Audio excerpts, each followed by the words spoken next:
오늘 말씀은 디모데전서 강의 15번째 말씀으로 제목은 그리스도인의 사회생활, 직장 상사와 아랫사람 간의 바람직한 관계라는 이런 제목으로 하나님의 말씀을 나누고자 합니다. 제목은 그리스도인의 사회생활, 직장 상사와 아랫사람 간의 바람직한 관계입니다.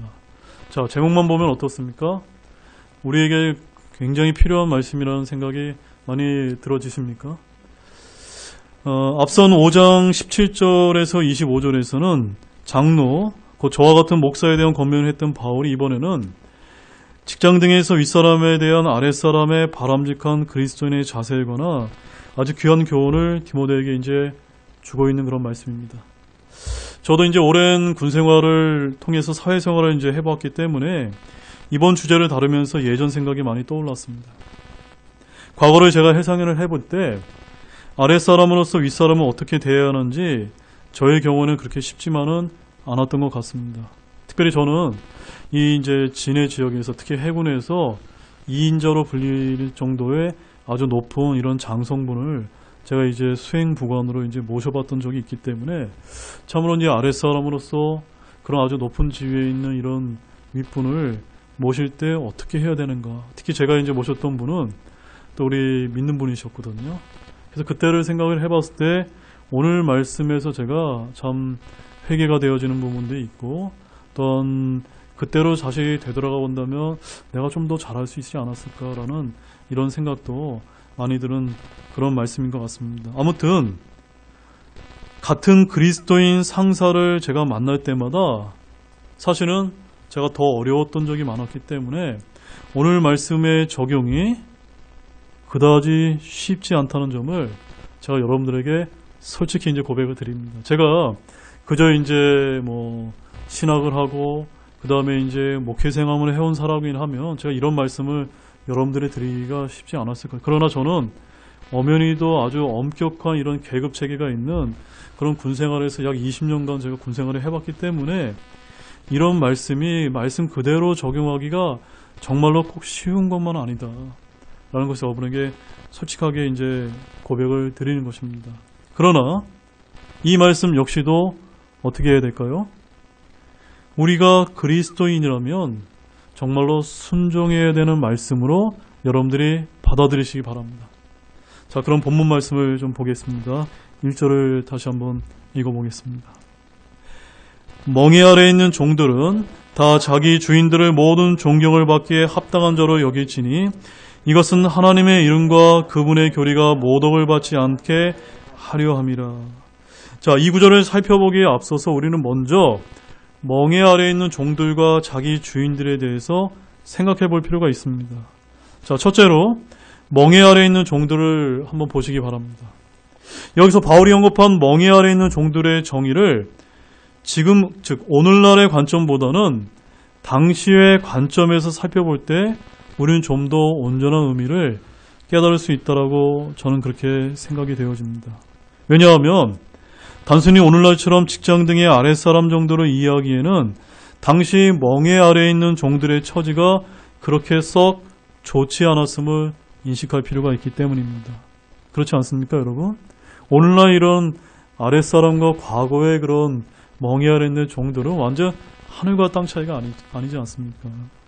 자, 그런 의미에서 종들은 다른 사람을 섬기는 위치에 있는 자들을 총괄하여 일컫는데도 쓰이지만 특별히 이 구절에서는 특히 노예라고 하는 의미로 쓰였다는 것을 우리가 볼 필요가 있는 것입니다. 왜냐하면 종들을 수식하는 어구, 즉 멍에 아래에 있는 이라고 하는 어구가 여기서 언급된 종들의 성격을 아주 극명하게 드러내고 있기 때문인 것입니다. 멍에는 원래 무엇입니까, 여러분? 본래 쟁기나 달구지를 끌게 하기 위해서 소나 말 등의 목에 가로얹는 기구를 가르쳐서 우리가 멍에라고 이제 말하고 있지 않습니까? 그런데 여기서는 그런 의미의 멍에를 말하고 있는 것이 아니라 비유적인 의미로 사용되어서 인간 제도의 억압성을 나타낸다고 그렇게 보여진다는 점입니다. 왜냐하면 바울 당시의 로마 사회는 어떤 사회였습니까? 노예 경제 사회라고도 부를 수 있었기 때문입니다. 즉 로마에서의 노예, 즉 종은 전쟁포로나 죄인이나 채무자 또는 부모가 노예였기 때문에 자연스럽게 노예가 된 자들로서 그들의 노동력 착취로 경제가 운영되고 있었기 때문입니다. 어떤 학자들의 견해에 의하면 당시 로마 인구의 절반이 노예였다고 주장하기도 하는데 이 종들의 생사 여탈권까지 가지고 있었던 주인들에게 철저하게 예속된 자들이었기 때문에 바울은 가축에게 사용된 멍이라는 용어까지 사용해서 당시 그들의 어려운 처지를 상기시키고 있었던 것으로 보입니다. 두 번째로는 자기 주인들이라는 표현을 한번 보시기 바랍니다.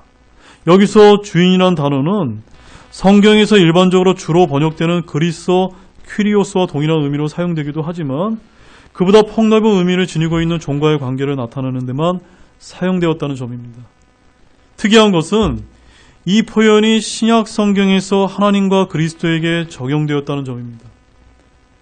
그래서 바울은 이 단어를 사용하여 마치 그리스도인이 하나님과 그리스도를 섬겨야 하듯이 그와 같은 방식으로 종들은 자신들의 주인들을 모든 존경을 받기에 합당하게 여겨야 한다고 말하고 있는 것입니다. 그러면 여기서 혹자는 다음과 같은 이제 문제를 제기할지 모릅니다. 아니, 사도 바울은 당시의 비합리적이면서 불공정한 노예제도에 대해서 아무런 문제의식도 느끼지 못하고 있었단 말입니까? 라고 이런 이제 문제 제기를 할 수가 있습니다. 그러나 그것은 전혀 그렇지 않다는 점입니다. 사도 바울은 이미 이러한 제도가 하나님의 법에 어긋난 것이라는 사실을 디모데전서 말씀 서두에서 밝힌 바가 있습니다. 자, 그 말씀이 어디 있을까요? 디모데전서 1장 10절 말씀 한번 보십시오. 자, 디모데전서 1장 10절에서 사도 바울이 뭐라고 밝히고 있냐면 이렇게 밝힙니다. 음행을 일삼는 자와 남자와 더불어 자기를 더럽히는 자와 사람을 납치하는 자와 거짓말장이와 위증하는 자와 그 밖에 무엇이든지 건전한 교리에 역행한 것으로 인해 만들어졌는데, 그러니까 이런 모든 하나님의 말씀에서 벗어나 이런 인간의 제도와 사회가 사도 바울이 용인했다는 것이 아닙니다. 그런 것들이 건전한 길에 역행하는 것으로 만들어졌다라고 서두에서 밝히고 있는 것입니다. 그렇다면 사도 바울이 여기서 왜 이 비합리적이며 비합리적인 노예제도 폐지를 당장 주장하기는커녕 주인과 종과의 관계를 여전히 용인하면서 오히려 주인에 대한 존경을 권면하는 것은 무슨 이유 때문이라고 여러분 생각이 되어지십니까?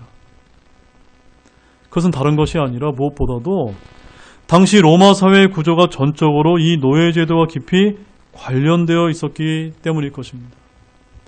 당시 부유한 사람에게 있어서 노예는 필수적인 존재였고 부유한 이들 가운데는 심지어 수백 명의 노예를 거느린 사람도 있었습니다. 더욱 주목할 점은 이 노예들이 교사나 군인 등의 역할들을 수행했었다는 사실입니다. 만약 즉각적으로 노예제도가 폐지되었다면 여러분 어떤 일이 벌어졌을 것 같습니까? 분명히 로마 사회의 기반 자체가 크게 흔들렸을 것이 자명한 사실입니다. 우리 갈라디아서 3장 26절과 28절 말씀을 한번 보시기 바랍니다. 26절 너희가 다 그리스도 예수님을 믿는 믿음에 의해 하나님의 아이들이 되었나니 28절 그분 안에서는 유대인이나 그리스도인이었고 매인자나 자유론자가 없으며 남자나 여자가 없나니 이는 너희가 다 그리스도 예수님 안에서 하나이기 때문이라. 여러분 이 말씀을 지금 우리의 관점에서 생각해 보시지 마시고 당시 로마의 이런 노예 경제 사회에서 이런 말씀들을 억압받고 있는 이런 노예들, 종들이 한번 들었다고 한번 생각해 보시기 바랍니다. 과연 이 말씀이 그들에게는 어떻게 받아들여졌을까요?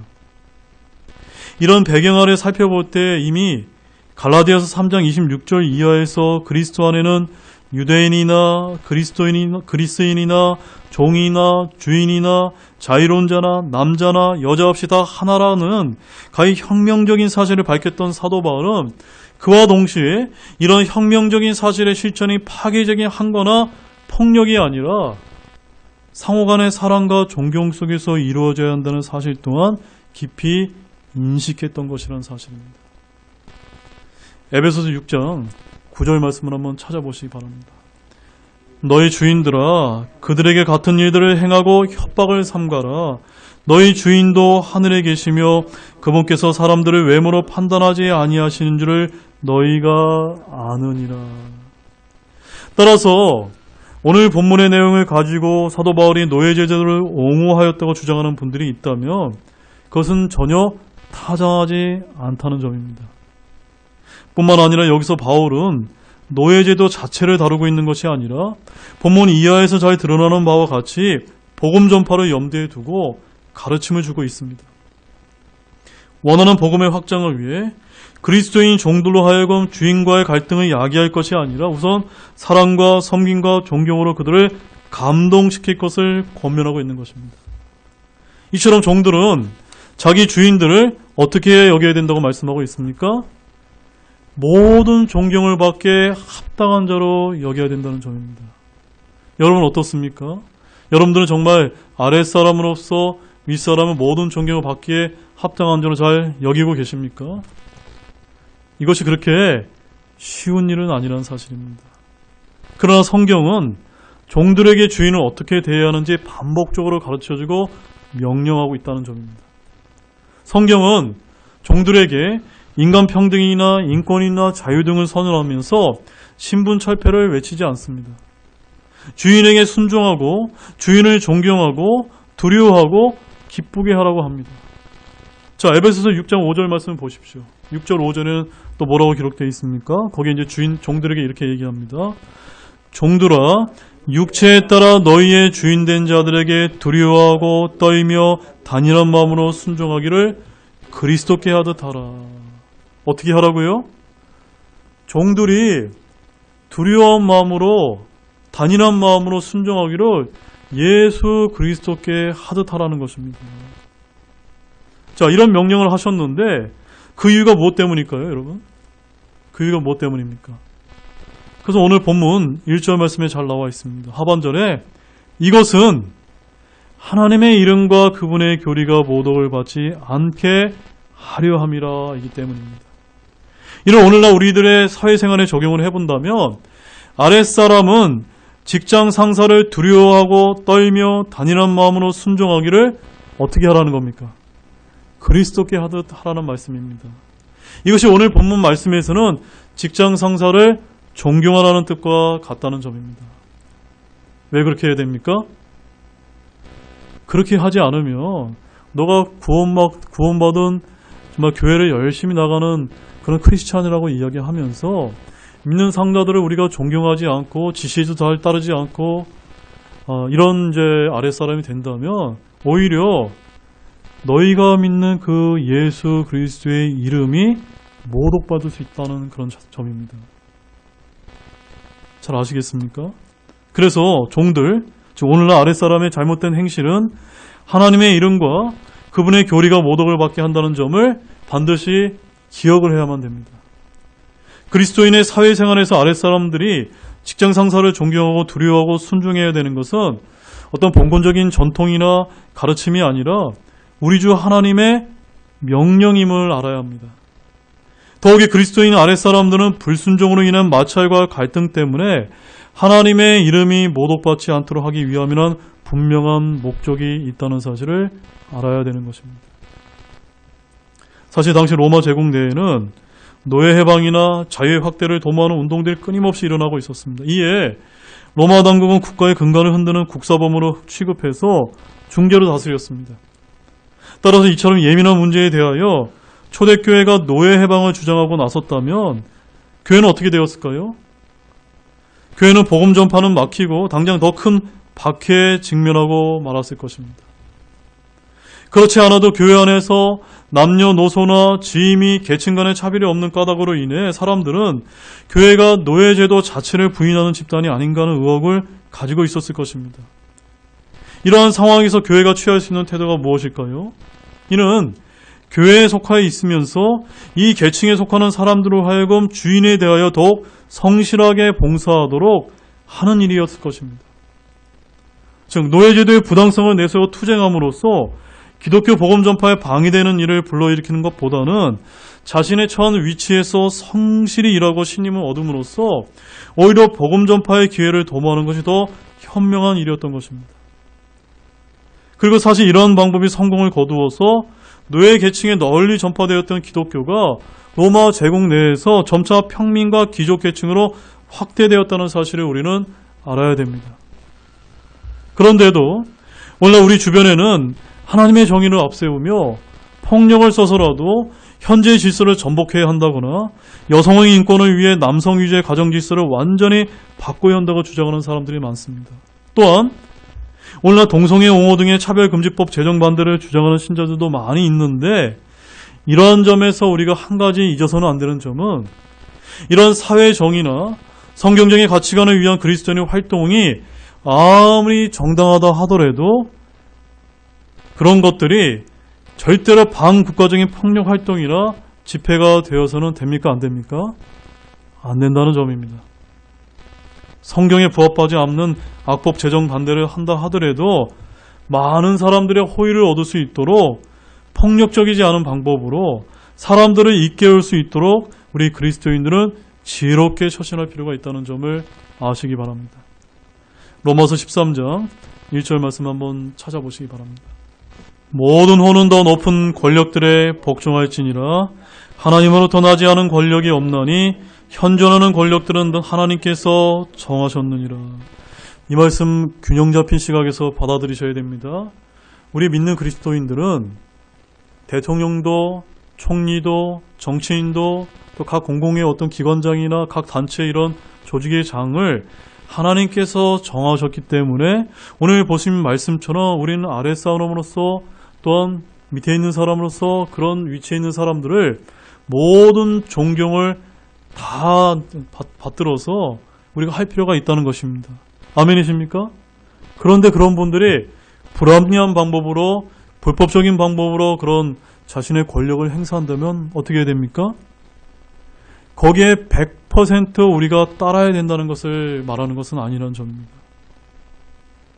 물론 불합리하고 부당한 것은 마땅히 개혁하고 변화시켜야 됩니다. 하지만 이 세상의 질서 역시도 하나님께서 세운 것이며 또한 어느 것도 영원하지 않습니다.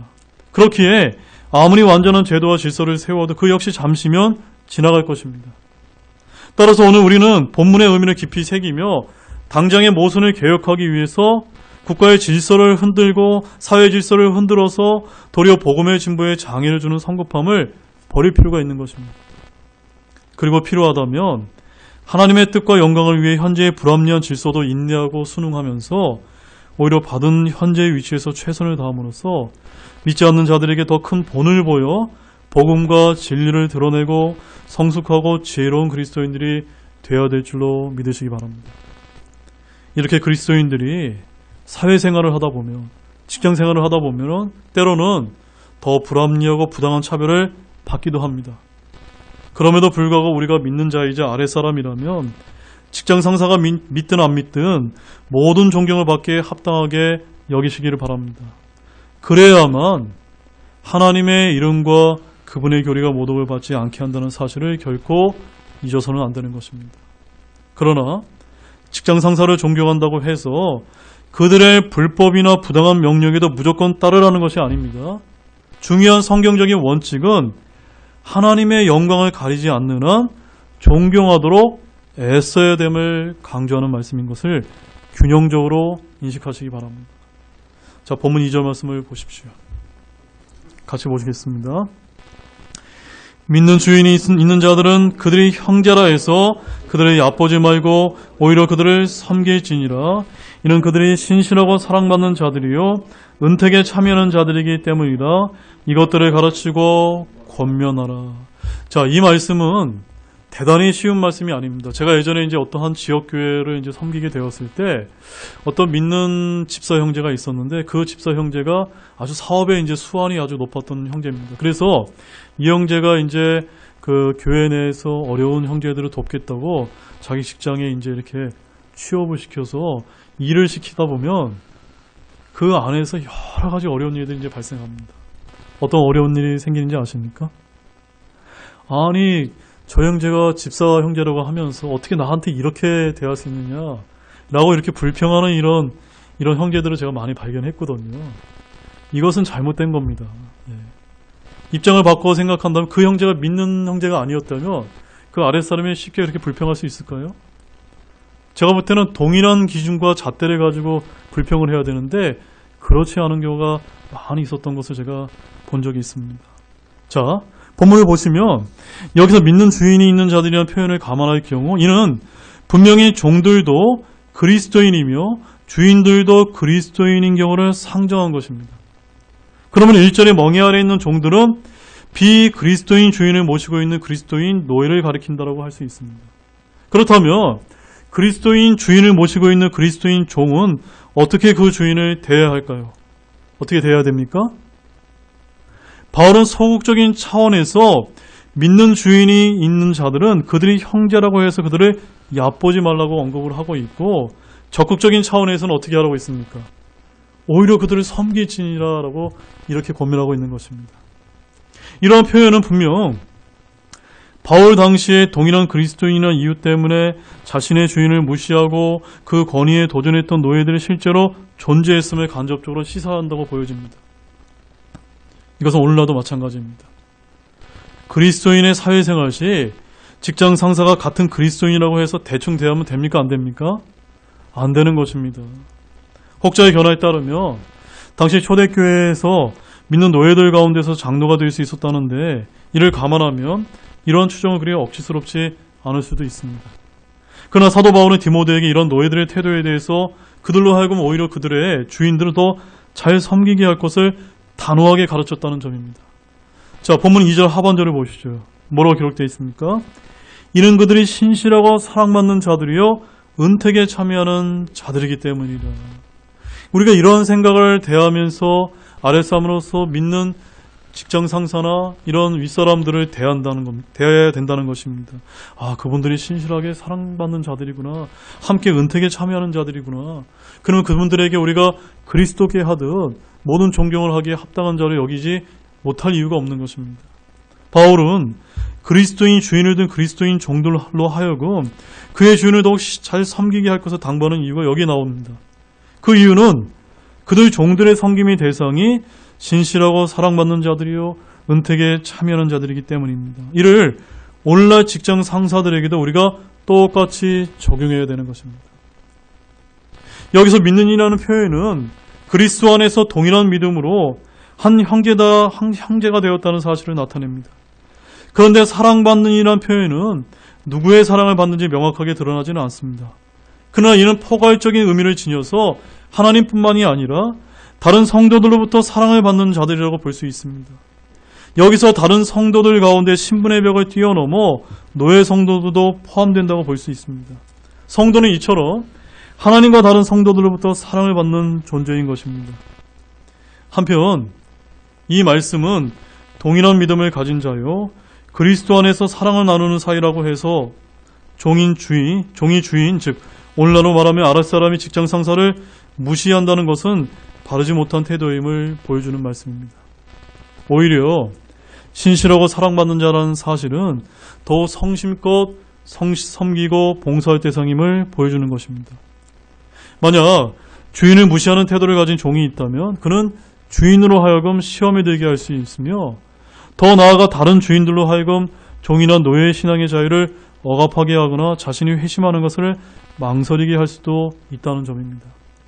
반면에 그리스도 안에서 한 형제가 되었다는 자각이 노예나 종으로 하여금 더 성실껏 주인을 섬기게 한다면 이는 복음을 전파하는 더 큰 유익이 될 것임이 틀림이 없다는 사실입니다. 바울은 믿는 주인을 둔 종들에게 뭐라고 이야기했습니까? 그들이 형제라고 해서 그들을 얕보지 말고 오히려 그들을 섬길지니라라고 강조했다는 점입니다. 이 가르침은 아마도 복음이 증가되면서 많은 종들이 교회로 들어왔고 그들 가운데 복음 안에서는 종과 자유인의 구분이 없이 모두 형제라는 이야기를 오해해서 책임을 게을리하는 자들이 있었기 때문에 준 가르침일 것입니다. 그러므로 지금 바울은 이러한 자들을 향해 그들이 같은 믿음을 지닌 형제라고 해서 또한 그렇기에 믿지 않는 자들처럼 가혹하게 대하지 않는다고 해서 그릇된 마음을 먹지 말고 오히려 더 신실하게 섬기라고 명령하고 있는 것입니다. 이런 모습은 오늘날 우리 주변의 교회나 직장에서 드물지 않게 볼 수 있는 광경일 것입니다. 먼저 직장을 보면 사람들은 처음에는 자기의 상사를 두렵게 알고 규율에 충실하고자 애를 씁니다. 그런데 시간이 지나갈수록 직장 상사가 같은 믿음을 지닌 그리스도인이라는 사실을 알게 되면 어떤 마음이 듭니까? 점차 해이해지는 그런 마음이 드는 것이 사실이지 않습니까? 그래서 믿지 않는 다른 상사들이 복무 규율을 거론하면 이의 없이 받아들이면서도 믿음을 지닌 직장 상사가 같은 이야기를 하면 아니 똑같은 예수님 믿는 사람끼리 너무한다고 하면서 오히려 불평함을 토로하곤 한다는 점입니다. 또한 이는 교회 안에서도 마찬가지입니다. 성도들 가운데는 믿지 않는 자들이 있는 직장에서는 철저하게 질서와 규율을 따르다가 교회만 오면 교회 안에서만 하나님의 은혜를 내세우면서 공과 사의 구분 없이 행동하는 신자들이 얼마나 많은지 모릅니다. 예컨대 교역자가 자신보다 나이가 어리면 이를 핑계로 예의를 무시한다거나 아니면 교회 안에 정해진 질서를 무시하고 모든 일에 대해서 적당히 넘어가려고 하는 것들처럼 그런 것을 말하는 것입니다. 하지만 사랑하는 여러분, 사랑은 의무를 배제하지 않는다라는 이런 격언이 있습니다. 또한 가까이 할수록 예의를 지켜야 한다라는 이러한 말이 있듯이 가까운 친구와 가족일수록 더 정중하게 예의를 지켜야 하듯 믿음을 지닌 사람일수록 서로에게 정해진 위치와 질서가 존중되어야 되는 것이 맞지 않습니까? 그러한 의미에서 우리는 같은 믿음을 지니고 그리스도인의 사랑 속에 있는 형제라 할지라도 결코 공과 사를 혼동하거나 정해진 원칙과 질서를 무시해서는 안 되어야 될 것입니다. 그리스도 안에서는 본질적으로 하나이지만 동시에 모두에게는 하나님께서 정해주신 각자의 위치와 따라야 될 질서가 있는 것입니다. 믿음과 사랑을 빙자하여 이러한 질서를 무시하는 것은 오히려 믿음을 짓밟고 하나님의 이름을 모독받게 하는 행위가 아닐 수 없다는 사실 역시도 잊어서는 안 될 것입니다. 사랑하는 여러분, 그리스도인의 군사된 우리는 믿음으로 하나 되어서 더욱 친밀하고 아름다운 사랑을 나누되 그러할수록 더 분명하게 공과 사를 구분하고 서로 예의와 질서를 지켜나가는 그러한 우리 등대교회 우리 형제자매님 되기를 진실로 소망합니다. 그리하여 이처럼 믿음 속에 질서를 이루고 질서 속에 사랑을 나누는 아름다운 모습을 지님으로써 날로 질서와 예의를 잃어가고 혼란스러워가는 이 불의한 세상에 규모와 질서의 하나님을 증거하고 분명한 원칙과 질서를 세워나가는 우리 모두가 되시기를 진실로 소망합니다. 한 말씀만 마지막으로 보겠습니다. 데살로니가 전서 5장 11절 말씀입니다. 그러므로 너희가 지금 하고 있는 것 같이 너희끼리 함께 위로하고 서로를 세우라. 아멘이시죠? 이렇게 해야 되는 겁니다. 함께 위로하고 함께 세워줘야 되고 우리 이 교회 안에서 또한 교회 밖에서 그리스도인이라고 하는 우리가 이름을 가졌다고 하면 오히려 위에 있는 그런 같은 믿음을 가진 사람은 더욱더 존경해주고 또 학업자가 있다면 더 사랑으로 대우해주는 이런 믿음의 본을 보여주는 저와 여러분이 되어야 되는 것입니다. 이제 결론을 맺겠습니다. 여러분, 우리가 믿고 구원받았다는 것은 엄청난 축복이요 특권이지 않습니까? 아멘이십니까? 그런데 이를 넘어서 그리스도인이라는 이름을 가졌음에도 우리의 말과 행동이 하나님의 영광을 가리거나 그분의 이름을 모독받게 하는 것은 없는지 이러한 성경적인 원칙을 우리는 항상 기억해야만 됩니다. 우리가 위에 있는 권위를 옳게 존중하는 것도 바로 복음과 선교를 위한 좋은 방법이라고 여기기 때문인 것입니다. 그런 면에서 믿음 속에서도 공과 사는 분명히 구분되어야 함을 아는 지혜로운 그리스도인이 되어야만 되는 것은 오늘날 같은 불의한 세상에선 더더욱더 중요한 것 같습니다. 따라서 위와 같은 말씀은 결코 가볍지 않고 우리가 곧 준행할 말씀이라고 믿으면서 세상과 사회에서 빛과 소금의 역할을 감당하는 여러분 모두가 되시기를 우리 주 예수 그리스도의 이름으로 축원드립니다. 기도와 마치겠습니다.